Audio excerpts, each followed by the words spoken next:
Revelation of September the 26th, 1886, Part 6 of Revelations, 1880 to 1890. Pages 30 to 37 to listen to the program or read the text to the Revelation and notes about the Revelation, click here. Dib.com 1886 Revelation given through John Taylor, Centerville, Utah. Revelation given through President John Taylor on September the 26th, 1886 in Centerville, Utah. Everlasting covenants stand forever and are not revoked. Men to use their free agency pertaining to God's laws. 1. My son John, you have asked me concerning the new and everlasting covenant and how far it is binding upon my people. 2.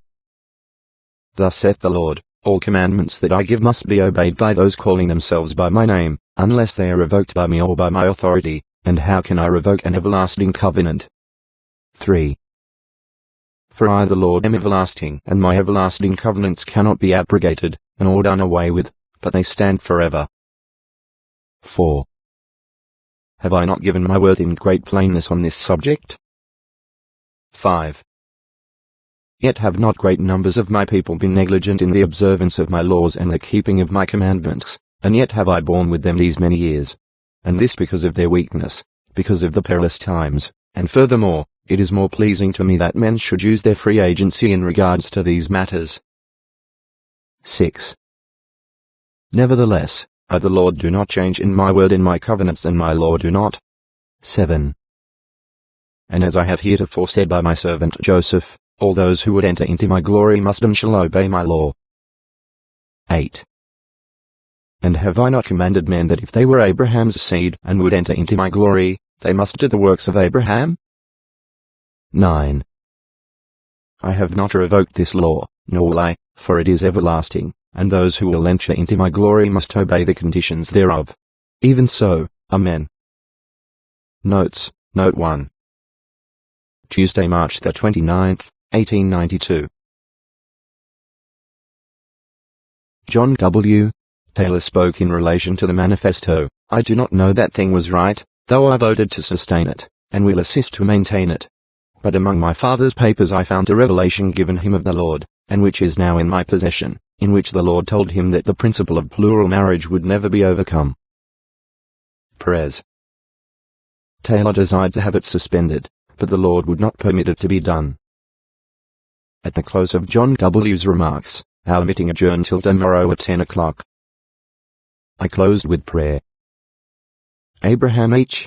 Canon Journal, March the 29th, 1892, page 24, note 2. September the 1st, 1934. After reading some expressions in a letter ascribed to A.W. Ivins in which the foregoing revelation is referred to as an unsigned scrap of paper and a so-called revelation and the words of a man which were never submitted to the people of the church and are not binding, etc., I went up and talked with my sister Nellie E. Taylor, plural wife of John W. Taylor, to learn what she knew about it. She says John W. referred to the circumstances on several occasions and told how his father was in hiding at the home of John Woolley at Centerville the night it was received. That Lauren Woolley was on guard in the next room and witnessed a strange light under Perez Taylor's door. Next day a message was sent to those of the apostles sent at home to meet Perez T. at Centerville. Bro. Geo. Gibbs arranged for a sheep wagon well closed in and drove them up. John W. was asked to stand guard in the adjoining room. He said the revelation was submitted and received. The original was brought to the temple, but as there was danger of the temple being raided, it and other records were hidden by W.M. Salmon. This copy was later given to John W., who asked his brother-in-law, Rodney Badger, to place it in a safety box at the bank where he worked. It was later returned to John W. Taylor, who kept it in his office. While in this office, Ellen Sandberg was his secretary. He married her as a plural wife. After John's death, Ellen kept the revelation and worked for L.N. Stoll, who persuaded her to let him make photographic copies of it. Nellie says that one night after his death, John W. came to her with a troubled look on his face, and it was made known to her that he was concerned about this revelation and the one given to John Taylor. Nellie went to Mill Creek and reluctantly surrendered it. Nellie took it to Frank Y. Taylor and asked that he deliver it to the church historian. Frank delayed and some inquiry was made about it. Nellie again saw him about it and Frank decided to surrender it, but instead of taking it to the historian's office, he took it to Perez Grant and asked him if it was genuine and in the handwriting of his father. Perez Grant said it was. Bro. Taylor asked how he could get around it. I am not going to try to get around it, replied Perez Grant. The revelation given to President Taylor September the 27th, 1886, is as well authenticated as any we have, and is just as sacred and just as true. It is from the Lord and set forth his mind and will at that time. It has been claimed by several that inasmuch as it never was presented to the church, it is not binding upon the church. That simply announces that unless we in conference vote to accept a commandment of God, we are not required to keep that particular commandment, which is not true. If God gave a commandment to 100 men and 60 of them rejected it, that would not affect the commandment. Of course, they couldn't obey the commandment till they heard it. This revelation could not be presented to the church when it was received, and by the time it could be presented, we had already acted in a way quite opposite to its injunctions, so it was not presented to the members in conference at all, but that does not change the revelation.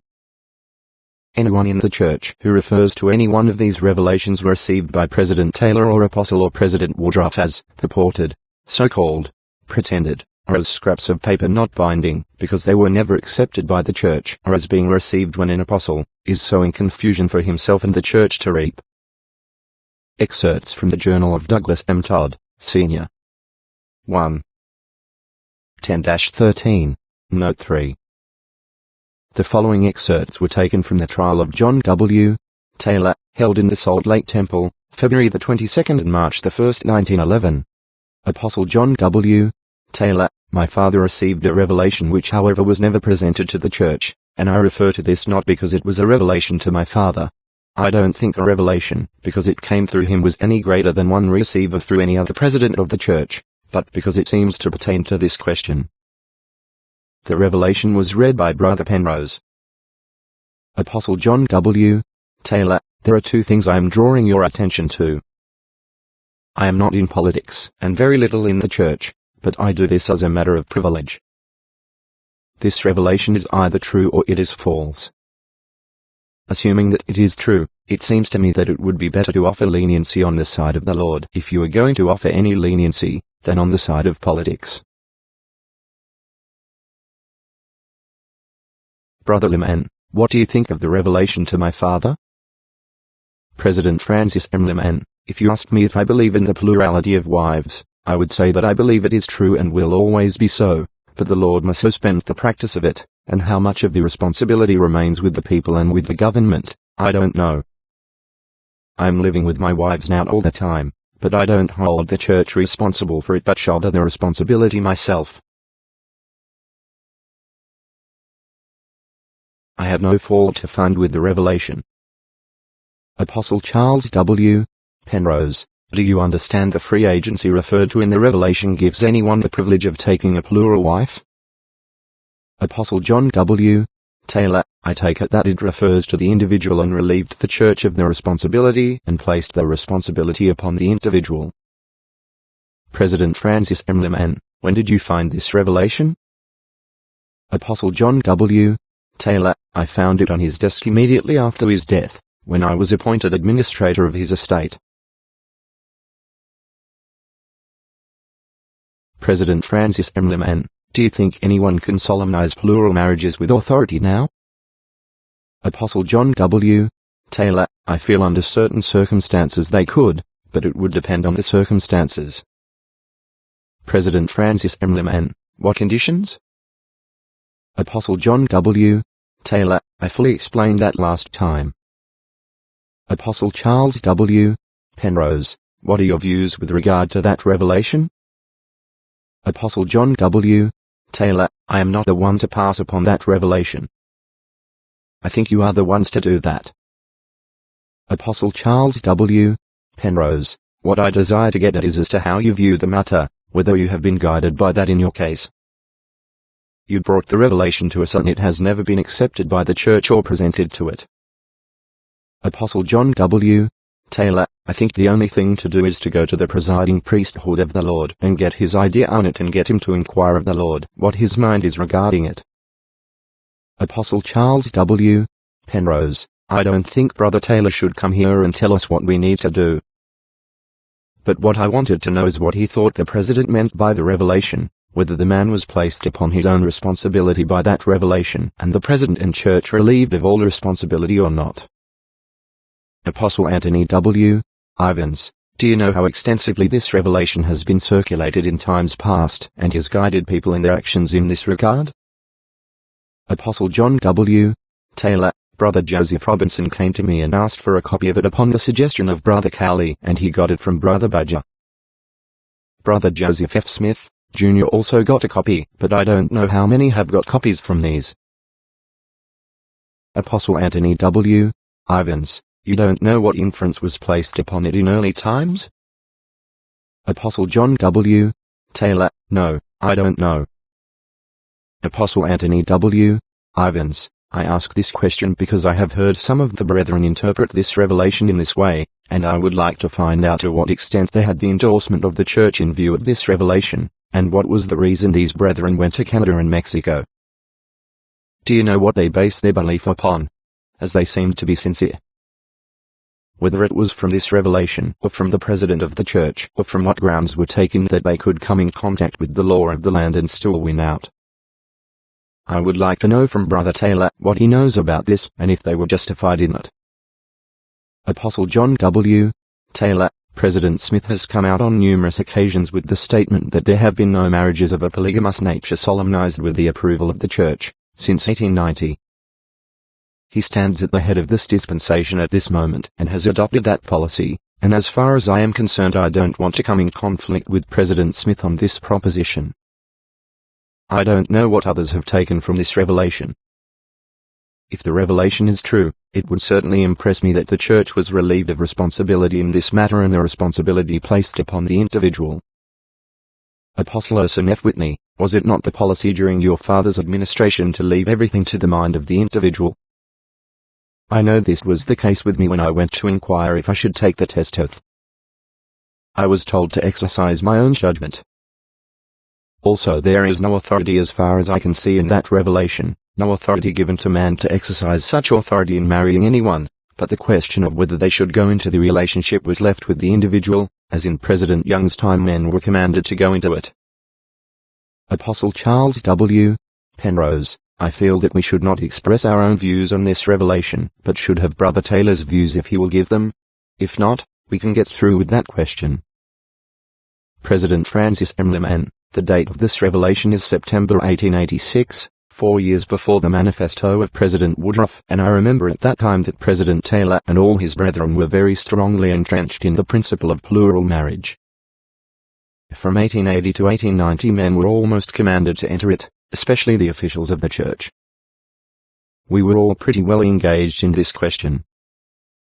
The change came in 1890 when President Woodruff felt the necessity that plural marriage should cease, and after that he felt just as strong against it, as President Taylor had felt for it before. It was subsequent to this that President Smith made his declaration that the church took no responsibility for the unlawful cohabitation of those in plural marriage and the performance of plural marriages. I would like to ask if you have encouraged others to take plural wives, or taken them yourself, or if you think these brethren who have copies of this revelation have taken it as an encouragement, for instance, Brother Robinson.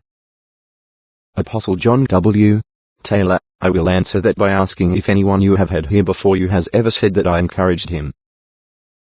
President Francis M. Liman, no one except Wolfe, and you admit having encouraged him under the direction of a superior officer. Apostle David O. McKay, I would like to know who the man is that directed you to instruct Brother Wolfe to marry a certain party. Apostle John W. Taylor, I would not wish to take issue with the president of the church or anyone who is at the head of the church. I went to President Smith's office the other day and had a 3.5 hour talk with him and John Henry Smith, and he said that he had never authorized anyone to perform a plural marriage. I am not saying that he is the one to whom I refer, but I do not want to say any more on this point. Apostle Hiram M. Smith, I would like Brother Taylor to feel that we are not persuading him or any other man to do harm, but simply to get at the bottom of these matters.